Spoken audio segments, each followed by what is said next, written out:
আৰু এই যে সম্বৰ্ধনা আৰু অভিনন্দন আমাক জনালে আৰু এইটোৱে নিশ্চয়কৈ চাৰিগৰাকী বিধায়কক তেওঁলোকৰ দায়িত্বৰ প্ৰতি সজাগ কৰিব, সচেতন কৰিব আৰু কৰ্তব্য কি জনসাধাৰণৰ লগত একাত্মত বোধ হৈ পেলাই যে কাম কাজ কৰিব লাগে সেইটো নিশ্চয় আমাক সোঁৱৰাই থাকিব আৰু এই সম্বৰ্ধনা পত্ৰ নিশ্চয় আমাক দুগুণে উৎসাহিত কৰিব যে আগন্তুক দিনত এই অঞ্চলক বিকাশ কৰিবৰ কাৰণে প্ৰত্যেকটো জাতি জনগোষ্ঠীৰ সমস্যাসমূহৰ প্ৰপাৰ এড্ৰেছ কৰিবৰ ক্ষেত্ৰত ডেফিনেটলি এই সাহস আৰু প্ৰেৰণাস্থল হৈ ৰ'ব আৰু তাৰ কাৰণে মই তেখেতসকলক বহুত ধন্যবাদ জ্ঞাপন কৰিছোঁ আৰু সম্বৰ্ধিত হৈ মই সুখী অনুভৱ কৰিছোঁ। ৰাভা হাছং এলেকাৰ অন্তৰ্গত চাৰিগৰাকী বিধায়ককে আজি সম্বৰ্ধনা জনোৱা হৈছে। আমাৰ পলাশবাৰী সমষ্টিটো ৰাভা হাছং এলেকাৰ আমাৰ প্ৰায় 5টা পঞ্চায়ত আছে।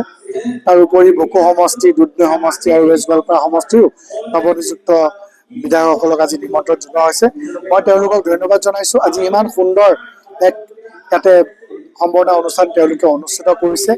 এই অনুষ্ঠানটোত খালি ৰাভা যৌথ মঞ্চই নহয়, এই অঞ্চলত থকা বিভিন্ন জাতীয় সংগঠন, বিভিন্ন আমাৰ দল সংগঠন সকলো ইয়াতে ওলাই আহি আমাক আজি নিমন্ত্ৰণ জনাই সম্বৰ্ধনা জ্ঞাপন কৰিছে।